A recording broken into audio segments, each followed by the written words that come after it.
El Centro Cristiano Familiar te invita a escuchar una palabra de fe, restauración y fortaleza para tu vida. Bueno, ¿se acuerdan que dónde terminamos? ¿Quiénes estuvieron el miércoles pasado? ¿Todos? Casi todos. Bueno, ¿se acuerdan que terminamos en estas preguntas? ¿Cómo nos sentíamos? Si alguna vez nos sentimos pequeños, ¿qué nos sucede cuando sentimos que delante nuestro hay una cosa muy grande, mucho más poderosa que nosotros y nos sentimos parte de una minoría? Pero nosotros, aún siendo minoría, tenemos promesa, tenemos convicción, tenemos la palabra y sabemos que la victoria final es nuestra, pero ¿qué sentimientos pasan? Ustedes llegaron a agruparse y a debatir esto, ¿sí? Muy bien. Lo que habíamos concluido en ese final del miércoles pasado es que somos confrontados ¿con qué? Con nuestra verdadera identidad. Y que teníamos que aprender a encontrar en la palabra lo que la palabra dice sobre nosotros. Y yo les contaba que Jesús, cuando fue a la sinagoga y fue invitado a leer el rollo, él no buscó al azar una escritura, sino que fue a Isaías, a donde se hablaba de él y de su llamado y de su misión y de su unción, fundamentalmente. Entonces quiero seguir un ratito más con este paréntesis de la identidad, porque me parece que es muy básico el tema, para que podamos entender los alcances del reino, de esto que Jesús nos está hablando en estas parábolas que estamos aprendiendo. Argentina está en una grave crisis, no solamente se trata de una crisis económica o de una crisis política. Argentina tiene una crisis de identidad seria. Este asunto de la identidad de género que se está debatiendo ahora, de incorporarse a la ley de educación, el tema de cuando se quiso modificar la ley para que el aborto fuera legal, las corrientes del feminismo o del machismo, las problemáticas de la bulimia, de la anorexia, todas estas distorsiones. Esta palabra que ahora estamos escuchando tanto, que es como uno se autopercibe, ¿no? La alta, baja autoestima que hay en ciertos sectores de la sociedad argentina, especialmente de los sectores vulnerables, ¿no? De los sectores pobres, que por todo el contexto en el que viven y las pocas posibilidades, su autoestima realmente está destrozada. La baja autoestima que tienen las mujeres que son víctimas de violencia y demás. Todas estas distorsiones tienen que ver con una identidad contaminada. Hay una crisis profunda de identidad en Argentina. Y esta crisis tiene su origen en el desconocimiento del diseño de Dios, de lo que Dios idealmente diseñó para el hombre y para la mujer. Él hizo un diseño de la identidad que el hombre y la mujer teníamos que tener, pero esto fue afectado. Entonces, a partir de ahí se distorsionó no solo la identidad nuestra, sino también nuestro propósito. Vamos a la palabra. 2 Corintios, capítulo 5, verso 17. Conocido, pero me gusta que lo leamos, que esté la palabra frente a nuestros ojos. 2 Corintios 5, 17. Bien, sintetizando, ahí Pablo está hablando de una cosa nueva que llega, de una cosa vieja que se va, de algo nuevo que llega y algo viejo que se va. En el mundo físico, en el mundo natural, ni vos ni yo fuimos creados. Me miran así como, son un holograma. Nosotros no fuimos creados porque nacimos de una mamá y de un papá. Creados fueron Adán y Eva, porque antes de ellos no había ni mamá ni papá. Creados fueron los animales, las plantas. Ahora Dios no crea más plantas ni animales, ¿sabías, no? ¿Por qué? Porque Dios los creó en el principio y puso dentro de cada especie y de cada género un diseño de reproducción, de multiplicación. Entonces ahora no es necesario que Dios cree árboles, ni plantas, ni animales, porque se reproducen, se multiplican. Lo mismo con el humano. Entonces vos no fuiste creado, vos naciste de una mamá y de un papá. Pero en el reino espiritual, cuando nosotros nacimos de nuevo, cuando aceptamos al Señor Jesús como nuestro Salvador, como nuestro Señor, fuimos recreados en Él, recreados en Él. Y sucedió este cambio del que está hablando Pablo, volvimos a nacer.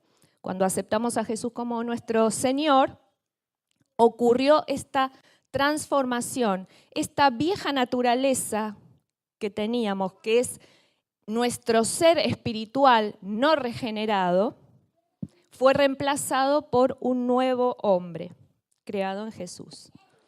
El apóstol Pablo ahí, acabamos de leer en Corintios, dice, lo viejo pasó y llegó lo nuevo. Este nuevo nacimiento sucedió gracias a ese poder creativo de Dios, espiritual, y se realizó dentro nuestro, en nuestro espíritu. Esta creación que sucedió en nuestro interior es de la misma categoría que Génesis 1. Andate a Génesis 1 y vas a ver que allí en las primeras palabras de la Biblia dice, en el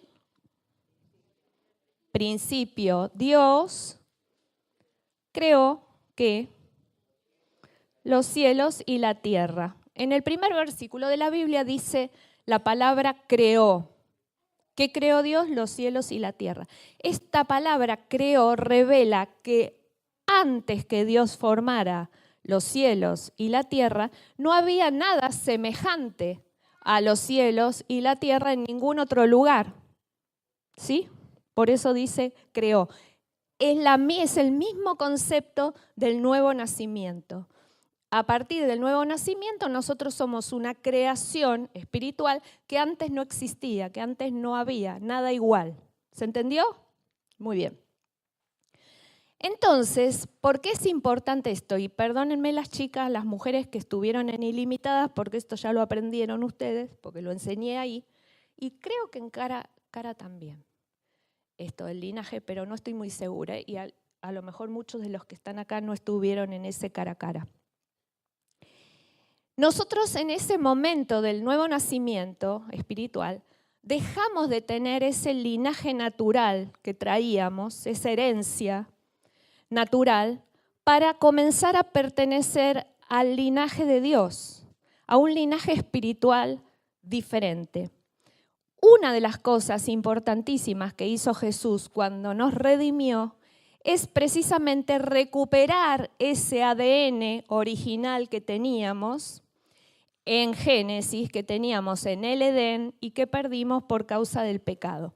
Porque la voluntad de Dios siempre fue que nosotros lleváramos su ADN, no que nuestro ADN se contaminara. Entonces, lo que hizo Jesús fue recuperar ese ADN espiritual, ese ADN de Dios, para que nosotros lo pudiéramos volver a tener, como en el principio antes del pecado. Jesús vino a traer justicia y paz, amén, así dice la Biblia. Y lo que vino a hacer Jesús en cuanto a este tema del ADN fue a traer justicia y paz a cualquier maldición pegada a tu ADN natural o a tu herencia natural. Todos nosotros, por provenir de distintas familias, traemos en nuestra herencia y en nuestro ADN esas distorsiones, esas contaminaciones que fueron quedando pegadas a través de las generaciones por causa de los pecados de nuestros antecesores y antes, ¿sí? Entonces, todo eso que se fue pegando a nuestro linaje, nosotros lo recibimos en nuestro ADN. Por eso es tan importante que nosotros entendamos por la palabra qué pasó con nuestra identidad cuando Jesús nos redimió. Porque si no, siempre vamos a estar esclavos de esa condición contaminada, distorsionada que nuestro linaje natural trae. ¿Se entiende? Ahora, como ciudadanos argentinos, nosotros conocemos cuáles son nuestros privilegios, nuestros derechos. Nosotros tenemos la Constitución, que es la Carta Magna, se supone, de nuestro país, y tenemos leyes, y hay tratados, y hay documentos que acreditan todos los privilegios que tenemos como ciudadanos de este territorio, ¿no? Y encuadran un poquito la forma en que tenemos que vivir aquí. Para el reino de Dios, para este reino del que Jesús hablaba, es lo mismo. Conocer nuestra identidad en Cristo hace que nosotros podamos disfrutar, gozar, vivir en esas ventajas, en esas bendiciones, en esos privilegios, en esos principios que las leyes del reino tienen. Este era precisamente uno de los problemas de los discípulos de Jesús. Ellos todavía respondían a su linaje natural. Ellos eran hebreos, pensaban como hebreos, reaccionaban como hebreos, hablaban como hebreos y no se dieron cuenta que lo que Jesús les estaba trayendo, que la propuesta de Jesús era totalmente superadora al hecho de ser hebreo. Vos sabés que el pueblo de Israel es muy celoso de sus antepasados, de sus tradiciones, de su país, ¿no? Y de sus costumbres, cuidan mucho eso. Entonces, para un hebreo, ser hebreo era una cosa, viste como los americanos que ponen la bandera en todas las películas, en todos los edificios, en todas las cosas, tiene esta cosa nacionalista metida. Bueno, el pueblo de Israel era una cosa bastante parecida. Entonces, que viniera Jesús a traer una propuesta que hacía que ellos dejaran a un lado esto de ser hebreos, con todo lo que eso significaba, ellos los ponía en una crisis de identidad. Ellos no se dieron cuenta que lo que Jesús les venía a proponer era un reino espiritual, invisible, invencible y eterno.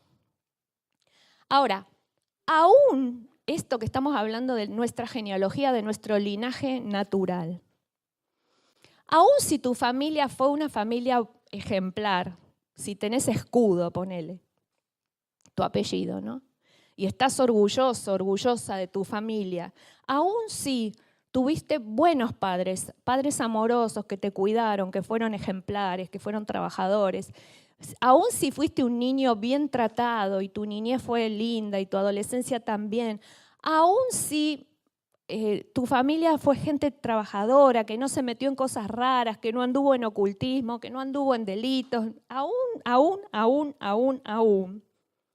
si estás orgulloso de tu apellido, lo que Jesús trajo en cuanto a nuestra identidad es ampliamente superador a todo eso. Entonces, que no te dé pena hacer el cambio, porque vas a ser favorecido 100%, aunque ni voy a hablar del otro extremo, ¿no? Del que ha padecido una familia natural, del que no ha tenido padres ejemplares, del que ha tenido un contexto altamente desfavorable. Viene Jesús a darte esta propuesta y vos ni lo pensás, lo cambio 1000 por 1000, me recontra conviene. Capaz que la lucha más grande la tiene gente que está conforme, que está cómoda, que está tranquila, que no la pasó tan mal con tu familia. Pero sí hay algo que todos tenemos en común. Todos nuestros antepasados pecaron. Y las consecuencias de esos pecados, si no fueron resueltas en la gracia de Jesús, nos pasaron. Todos nuestros antepasados sufrieron enfermedades. Y si no hemos tomado la sanidad por la redención en Jesús, esas enfermedades siguen pasando. ¿O por qué los médicos te preguntan, su padre o su madre, su abuelo, su tío, padeció tal cosa, tuvo alguna enfermedad? ¿Por qué? Porque la ciencia ha comprobado que se heredan las enfermedades. Hay familias que se han divorciado casi todos. Abuelos, tatarabuelos, bisabuelos, abuelos, padres, hijos. ¿Casualidad? Son maldiciones que han quedado pegadas a tu linaje y que Jesús vino a destruirlas. A lo mejor vos tenés 5 generaciones arriba tuyo que con algo pegado en la herencia Y el Señor te da la oportunidad que vos termines con eso ahora y no siga pasando, ni a tus hijos, ni a tus nietos, ni a tus bisnietos. ¿No está bueno? Amén. Aún más, vamos a salir de lo familiar, de la familia próxima, cercana. Especialmente en contextos como el que estamos viviendo ahora en Argentina, de tanta crisis y de todo mal. Empezamos a recelar un poco del país donde nos tocó nacer. Este país, nunca salimos. Y especialmente los chicos jóvenes empiezan a no conformarse con la realidad argentina y a pensar en otros horizontes, a pensar en que en realidad no somos del tercer mundo, somos del quinto mundo, del sexto mundo. Y ven otros países que están con otro desarrollo y con otra estabilidad económica y que brinda posibilidades y donde pueden vislumbrar futuro, y entonces empiezan a incomodarse con el país en el que les tocó nacer. Ahora, no se trata de eso, ahí también hay encerrado un problema de identidad. Yo quiero recordarte cuando Abraham se separó de Lot. ¿Qué hizo Abraham? Le dijo a Lot, todo esto es nuestra tierra, ¿no? Nuestras propiedades. Elegí la parte que te quieras quedar. O sea, Abraham no tenía ningún problema en quedarse con la tierra menos productiva, con la que no tenía ríos, arroyos, ni árboles, ni nada, porque Abraham sabía quién él era y qué Dios tenía. Y que Dios estaba con él. Entonces, cuando vos tenés tu identidad en el Señor, puede ser que tengas un contexto pésimo en tu país, pero si vos no tenés resuelto tu problema de identidad, te vas a ir a Estados Unidos, que es un país desarrollado, próspero y es el sueño americano, y no vas a poder desarrollar ni tus sueños ni alcanzar todo lo que vos pretendés, porque el problema de identidad lo llevaste con vos. Entonces no es un problema de que vayas a una tierra más fructífera o menos fructífera, a una que tenga más estabilidad o menos estabilidad. El tema es que vos sepas que Dios está con vos, aunque estés en el Congo. Y que sepas que Dios te puede prosperar donde sea.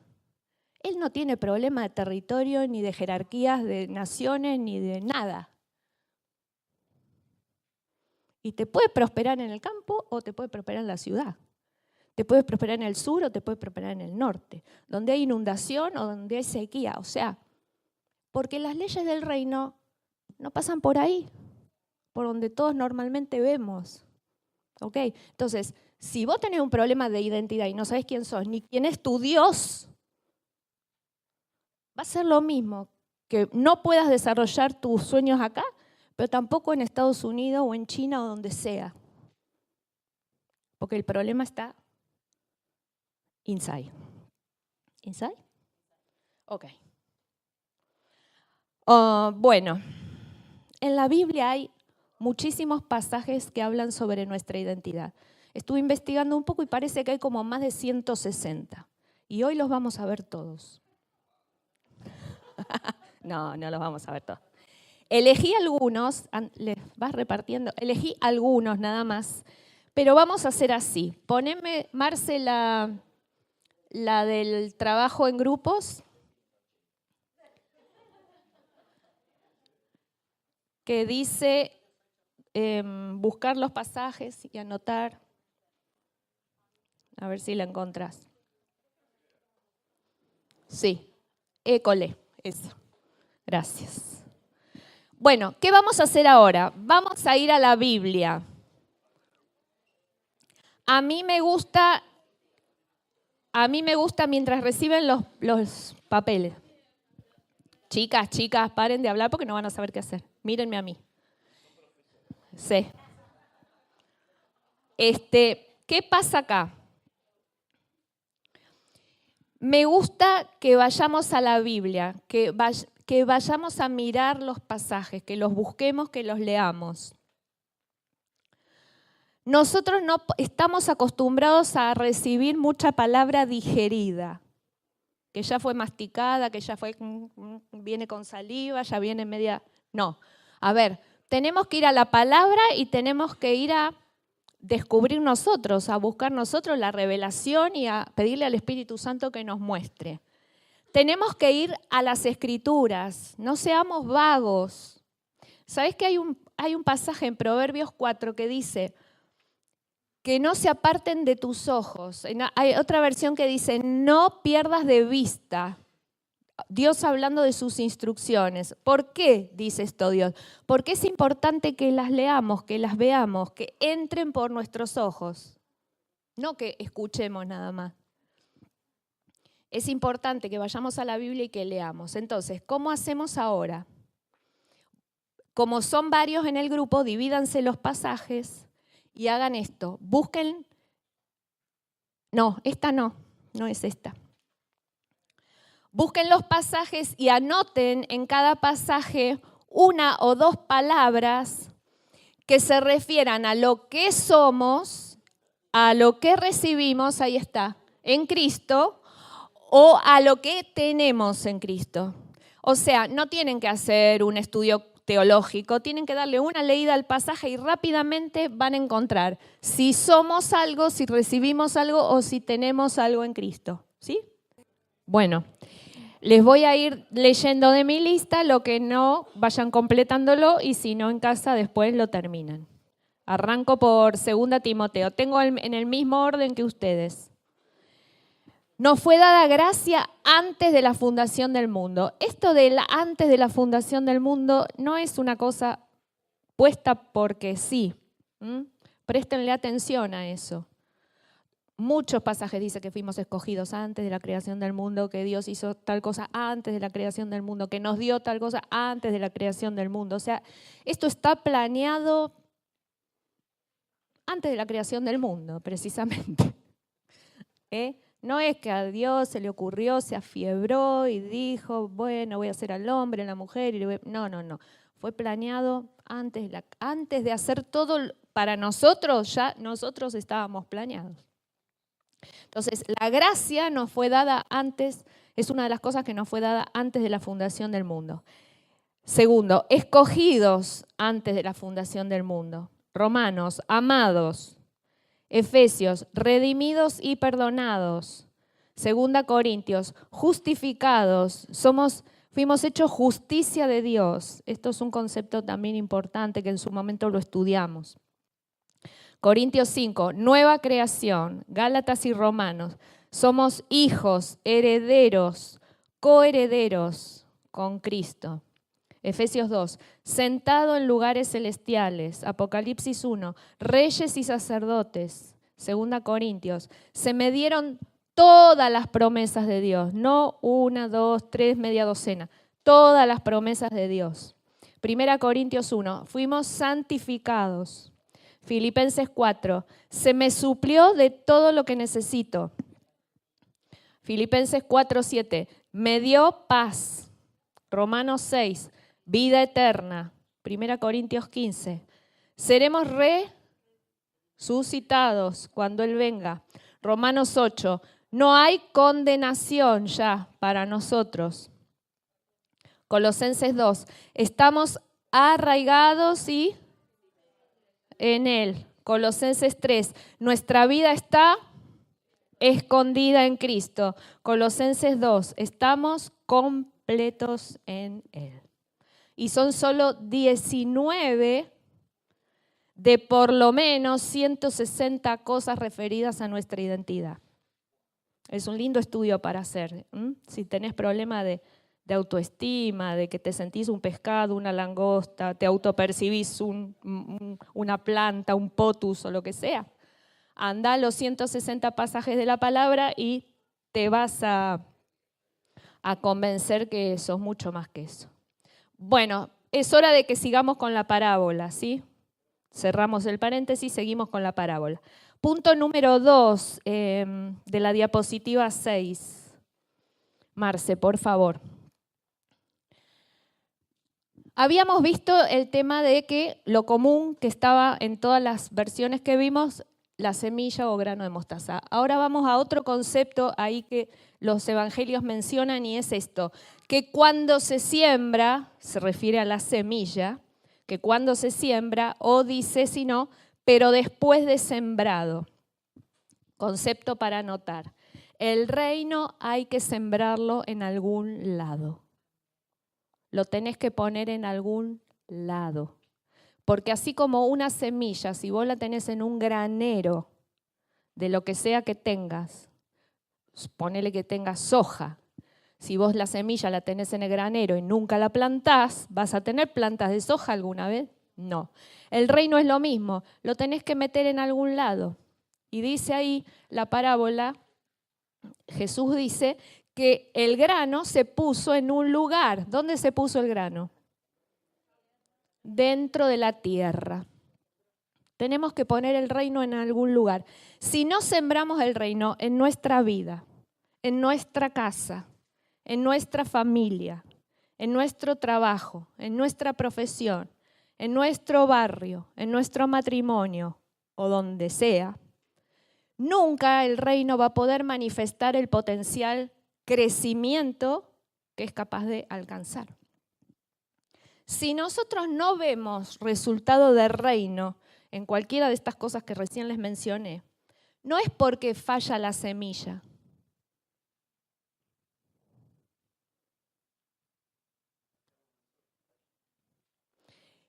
Es más, ni siquiera el terreno, porque en la del sembrador vimos que había problemas con los terrenos, los distintos terrenos. Acá no es un problema ni de la semilla ni del terreno. Acá es simplemente que nosotros no pusimos el reino en alguna tierra, no lo metimos en algún lado. El proceso de crecimiento y de desarrollo solo se desata cuando el grano es enterrado. Nosotros queremos ver resultados, somos gente de finales, ¿sí? Nos gustan los resultados más que los procesos. Y a veces pretendemos ver cosechas donde no sembramos nada. Y este principio no lo podemos vulnerar, no lo podemos saltear. Esto es así. Para poder cosechar, primero hay que sembrar. Para que un grano produzca algo, primero tiene que ser metido en la tierra. Es ilógico que nosotros pretendamos conseguir resultados de reino cuando no hemos metido el reino en ninguna tierra. Con Carlos muchas veces nos tocó hablar con personas que piensan de esta manera, quieren resultados rápidos. Entonces nos preguntan, ¿y cómo hicieron? ¿Y cómo fue? ¿Y por dónde empezaron? Y como que quieren los pasos rápidos, claro, para alcanzar el logro, el resultado en un tiempo récord. Pero nunca se tiene en cuenta que llegar ahí implicó un proceso que muchas veces fue doloroso. El grano se tiene que romper, se tiene que morir. Es un proceso doloroso el que sufre. Entonces, vos querés los finales o querés los resultados, pero hay un proceso en el medio que muchas veces implica pasar por lágrimas, pasar por dolor, pasar por sacrificio. Sea de lo que sea que hablemos, podemos estar hablando de algo laboral, de algo ministerial, de algo personal, con las relaciones, de algo matrimonial. Hay algún sacrificio que es necesario que hagamos. Hay que hacer a veces restricciones, nos tenemos que privar de ciertas cosas, tenemos que pasar por esos tiempos. Es momentáneo. Y cuando nosotros le decimos, bueno, mira, llegamos, pero pasó esto, pasó esto, pasó esto. Estuvimos un año en el freezer esperando así sentaditos en los asientos de la iglesia porque no nos dejaban predicar, no nos dejaban orar, no nos dejaban nada. Y nos volvíamos a casa llorando los dos y qué sé yo. Y después pasó esto y después ahí ya no les gusta nada. Porque vos querés la gloria de la persona que está en un tiempo de éxito o de prosperidad o de alcance, pero vos no querés pasar por el proceso. No querés que te duela, no querés que te retuerzan, no querés que te ajusten. no querés llorar, no te querés sacrificar, no te querés privar de nada. ¿Se entiende de lo que estoy hablando? Procesos. Antes que resultados, hay procesos. Todo eso que te estoy hablando sucede debajo de la tierra. Sucede ahí, en ese lugar que vos ni yo vemos, porque cuando vos sembrás algo, cuando vos sembrás una semilla en lo natural, hay un tiempo en donde vos no ves nada. Sigue la tierra ahí, la semilla se supone que está adentro, pero vos no ves nada. Hasta que llega el momento que sale el brote y empieza el desarrollo, algo está pasando ahí adentro. Esa es la parte que nosotros normalmente nos queremos saltear. Nos gusta lograr algo sin pagar el costo. Por eso a la gente le gusta tanto participar de los sorteos. Facebook está lleno de sorteos. Instagram está lleno de sorteos. A todos les gusta participar de los sorteos porque nos gusta obtener algo sin haber tenido que poner la platita, sin esfuerzo, sin costo, sin inversión. Cuando vos veas una persona exitosa en lo suyo, en el área que sea, que está próspera, que está en alcance, invítala a un café. Saca el cocodrilo que hay en vos. Invítala a un café un día, o si no, invítala a tu casa, si querés gastar menos. Y pregúntale por qué cosas pasó, qué precio pagó, cuál es el costo, qué pasó debajo de la tierra. ¿Y sabés qué? Pregúntale específicamente, anótate, ¿cuál fue el costo de su obediencia? Porque de esto se trata. ¿Cuál fue el costo de su obediencia? Las cosas no se dan en forma automática, todo lleva un proceso. Y los resultados los resultados del reino se manifiestan, pero luego de que hayamos metido el reino en algún lugar. Antes que obtener los beneficios del reino, tenemos que poner la semilla en algún lugar. Amén. Punto 3, Marce. Mateo dice que un hombre tomó la semilla. Este detalle solo lo pone Mateo. El Evangelio de Mateo. Mateo dice que un hombre tomó la semilla. Es interesante esta forma de decir de Mateo. ¿La semilla qué era? ¿Qué era? ¿Qué significa la semilla en la parábola? La palabra no. El reino. La semilla es el reino. Cuando Mateo dice que un hombre tomó la semilla, ¿qué está diciendo Jesús? ¿Que tomó qué? Tomó el reino. Al reino lo tenemos que tomar, lo tenemos que agarrar, lo tenemos que abrazar, lo tenemos que retener. ¿Sabes qué? Uno retiene solo lo que valora. Lo que no valora uno lo deja pasar, lo desecha, lo descuida, lo abandona. Lo que uno valora, a ver, ¿qué hay algo de valor para vos en tu casa? Cualquier cosa. No, cosas. Salvo que, Pablo, sos una cosa. Un reloj. ¿Dónde tenés el reloj en tu casa? Adentro de una caja, porque es algo que vos valorás y lo guardas bien, lo retenés bien. No lo dejas tirado en cualquier lugar, expuesto a que se rompa, que se caiga. Lo que nosotros valoramos, lo retenemos, lo cuidamos, lo conservamos. Y el tomar el reino implica abrazar todo lo que el reino conlleva, no solo la parte que nos gusta a nosotros, porque esa también es otra que tendemos a hacer. Nos quedamos con la parte del reino que nos gusta y la que nos confronta, la que nos pide sacrificio, la que nos pide inversión o la que nos pide dedicación, esa mejor la dejamos. No. El tomar el reino implica que lo abracemos con todo lo que conlleva. La semilla no fue partida en 3, 4, 5 pedacitos. No se tomó un trocito y fue ese el que se sembró. La semilla se tomó y se sembró completa. Se plantó en forma completa. No podemos solo agarrar lo que nos ofrece el reino y que a nosotros nos gusta o nos conviene, y todo lo que nos confronta del reino, desecharlo y dejarlo.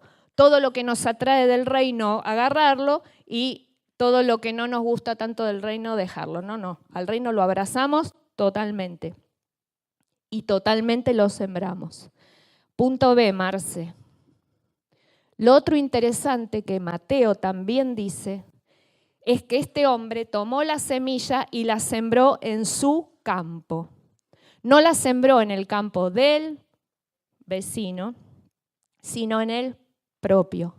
A veces nosotros estamos más interesados que el reino sea sembrado en otros campos, llámese otras personas, otras situaciones, otras cuestiones, que en nuestro propio campo, que en nuestra propia vida, que en nuestro propio ámbito más cercano, más próximo. El reino debe ser primero plantado en nosotros mismos para que produzca una transformación, un crecimiento, un desarrollo visible que va a empezar con pequeños cambios, con pequeños ajustes, con pequeños actos de fe, pero que van a traer, según lo que Jesús dijo en la parábola, una cosa visiblemente grande. La otra, Marce. Teniendo en cuenta que hay que tomar la semilla, que hay que ponerla en algún lado, y que ese lado, en principio, es nuestro propio campo, ¿cómo sería en la práctica y en lo cotidiano plantar el reino? ¿Se entiende? O sea, teniendo en cuenta esto que vimos, esta particularidad de decir de Mateo, que hay que tomarla la semilla, abrazarla, retenerla, meterla en algún lado, y que preferentemente el primer lado donde hay que meterla es en nuestro propio campo, ¿cómo sería en lo cotidiano, en lo práctico? Plantar el reino. Júntense en grupito, háblenlo en 5 minutos y me cuentan. ¿Cómo sería en la práctica y en lo cotidiano plantar el reino? Sencillamente, en un sentido general, es hacer un recambio. Un recambio. Un recambio. Aquel grupo, a ver, Sabri, un ejemplo que hayan dado. Algo en lo cotidiano, en lo práctico. En el sentido general en el que está hablando Sabrina, entonces el recambio sería dejar de hacer, de hablar, de actuar en la forma en que yo normalmente acostumbraba a hacerlo para obedecer una nueva manera de hablar, de algo así. Les tiro unas ideas a ver si ustedes van tomando el concepto. Ustedes me responden. ¿Qué sería plantar el reino en una manera práctica en lo cotidiano? Yo antes pensaba de una manera natural. Ahora, si planto el reino, claro, los pensamientos del reino. Ok. Mi manera de pensar va a cambiar. Yo pensaba de una forma natural, humana, carnal.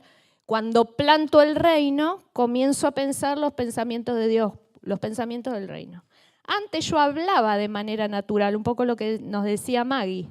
Y ahora, ¿qué palabras uso? Las del reino, que son bien específicas y muy diferentes a las palabras en lo natural. Antes yo actuaba como a mí me parecía, como quería. Ahora vivo bajo ¿qué?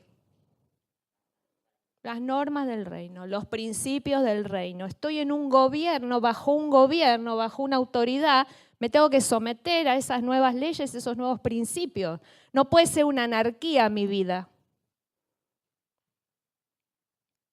En anarquía vivía cuando yo vivía como yo quería. Ahora, bajo el reino de Jesús, en esos principios, en esas normas. Antes trataba a los demás, un poco lo que decía Maggie también, como yo creía que se merecían. Hacía mi propia justicia con la gente. Ahora, plantado el reino en mi vida, ¿cómo los trato? ¿Cómo se merecen? ¿Según qué enseñanzas? Las del reino y las del rey de ese reino. Antes yo me gobernaba mi propio yo. Mi yo era el que estaba sentadito en el trono. Ahora, ¿bajo qué mando estoy? Del rey, de Jesús. Antes me dominaban los impulsos. Yo reaccionaba una pava caliente todo el tiempo. Me hacías así. Tss. Y ahora, si planté el reino, ¿quién me dirige? El Espíritu del Señor me dirige. ¿Te das cuenta?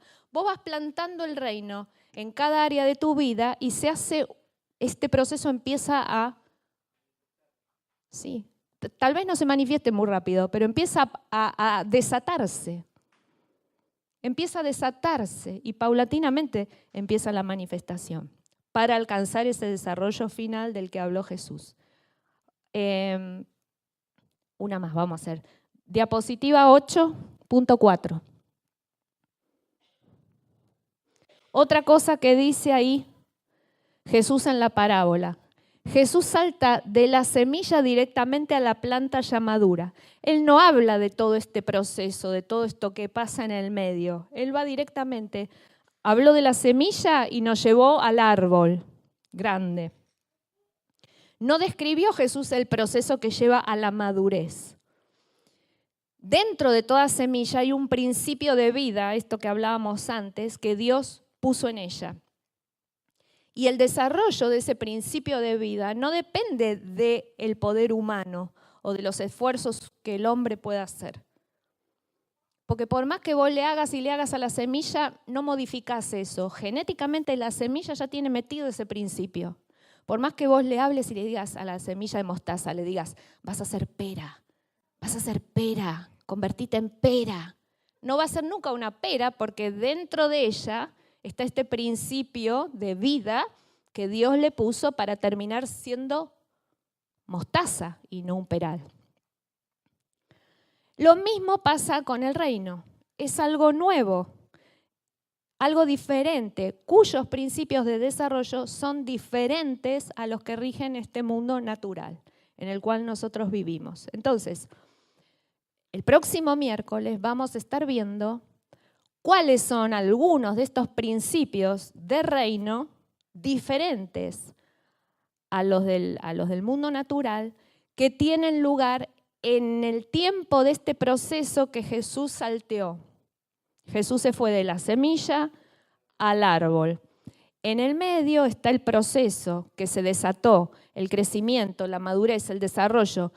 Hay principios en el reino que tienen que ver con ese tiempo y eso es lo que vamos a ver el miércoles que viene y posiblemente ya lo juntemos con la parábola de la levadura que tiene mucho que ver con esta última impresión de la de mostaza. ¿Amén? Una de las cosas que por ahí después podés agregar con respecto a... Habíamos hablado acerca de las cosas del reino, ¿te acordás? De aplicarlas. Es importante que una vez que sembraste el reino en tu campo puede ser, es tu familia, tu empresa, tus estudios, ¿ok? Empieces a utilizar los recursos del reino. Porque algo que es muy común es seguir utilizando los recursos que veníamos utilizando antes.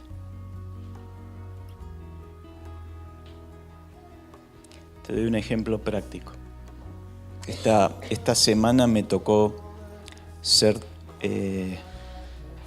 testigo en un conflicto judicial. Y de alguna manera uno puede poner sus expectativas y su confianza en el abogado. Pero eso sería algo natural.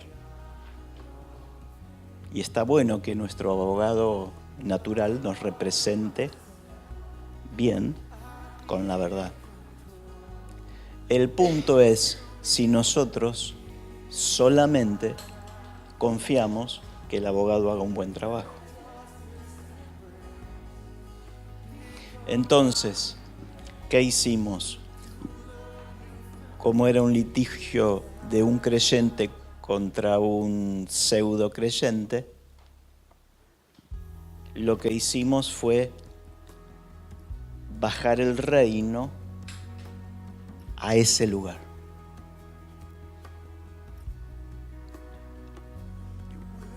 ¿Cómo lo hicimos? De una manera muy sencilla. ¿Se acuerdan el mensaje del domingo? ¿Qué hizo Moisés?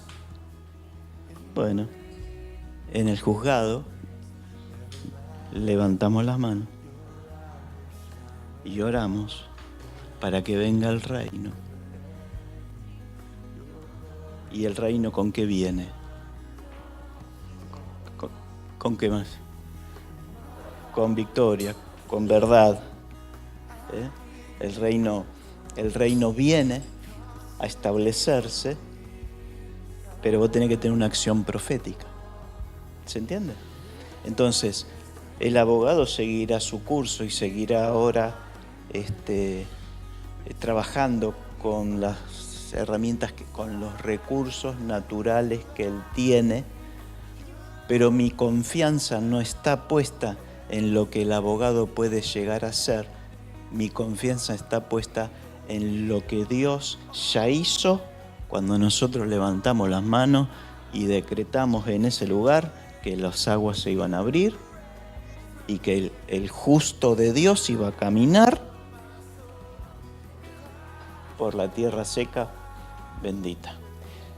Y de paso, esto se los digo así medio intimidado, oramos para que todo aquel que tenga un espíritu de faraón que venga a atacar al Hijo de Dios o a la familia de Dios que está en conflicto, venga juicio sobre su vida. Así que trata de no pelearte conmigo. Porque te voy a orar para que venga justicia. ¿Okay? ¿Se entendió? Eso es lo que hizo Moisés. ¿Te acordás que Dios le dijo a Moisés que se diera vuelta y que qué hiciera? Que cerrara el mar. El cerrar el mar es decretar el juicio de Dios sobre los que te están persiguiendo injustamente. Amén. ¿Vos querías orar? Oramos. ¿Entendiste? Esa es una manera práctica. Hay un montón más de maneras. Mirá, el reino establece que vos siembres económicamente. ¿Sí o no? Perfecto. Ahora, ¿de qué se trata esto? De que cuando vos sembrás precisamente en el reino, lo que vos sembrás bendice el 90% que te queda. Porque después empezamos con las disyuntivas. A ver, si yo me compré un departamento y lo alquilé, yo con lo que compré ya diezmé. Entonces pienso, si yo lo alquilo y gano plata, ¿tengo que diezmar de eso? Bueno, yo te acabo de dar una pista, ¿no? Es decir, si vos estás generando un recurso con algo y lo querés bendecir, sembrá. Es simple, no tenés que andar haciendo muchas cuentas o buscándole la vuelta a ver si corresponde o no corresponde. Si no tenés la luz, no lo siembres. Todas las ofrendas vos sabés que son voluntarias en esta casa. Amén. Así que eso forma parte del reino. Eso forma parte del reino. Y el reino es establecido y funciona. Funciona. Patricia te decía, juntate con alguien que vos ves que Dios está bendiciendo, es un hijo de Dios, y preguntale acerca de cuáles son las claves económicas que utilizan el reino. La Biblia dice que si sos generoso, no te va a faltar nada. Y que a Jehová presta el que da al pobre. Es simple, ¿no? Es simple, así funciona. Señor, gracias por permitirnos tomar la semilla la semilla del reino y poder sembrarla en nuestro campo. Necesitamos más luz, más claridad para poder entender lo complejo que es poder vivir sobrenaturalmente en un mundo natural. Pero te damos gracias porque viene tu revelación, vienen tus palabras, vienen tus desafíos para nosotros, para nuestra familia, Señor. Gracias por estas palabras que estamos recibiendo. Gracias por tu palabra. Gracias porque vos nos das también tu ánimo y tu fortaleza para el proceso de crecimiento, Señor. Para el proceso. Vos nos das la fe para el proceso, Señor. Gracias. Oramos, Señor, por aquellos que necesitan tu gracia, tu mano de sanidad. Oramos por aquellos que necesitan los recursos de tu reino y que han plantado en su casa el reino, Señor, para que tu gracia venga, Señor, sobre sus vidas. Oramos por la vida de Laura, por la vida de Walter. Oramos por la vida de Lautaro, por su hijito.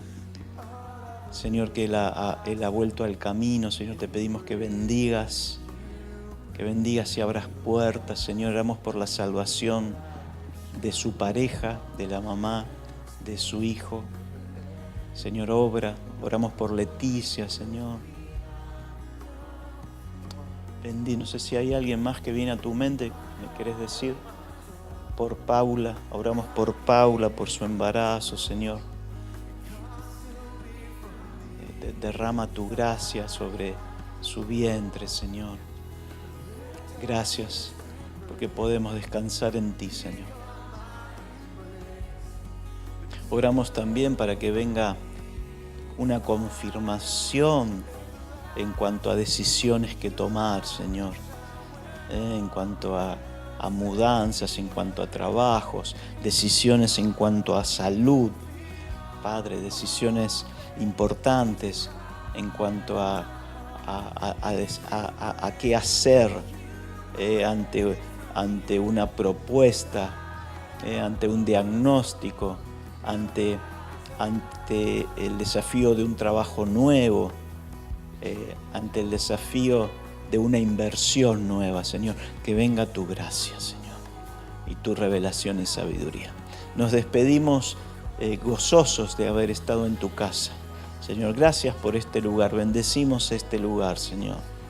Te damos muchas gracias porque podemos tener un lugar en libertad, un lugar agradable, Señor, en donde poder estar juntos en familia.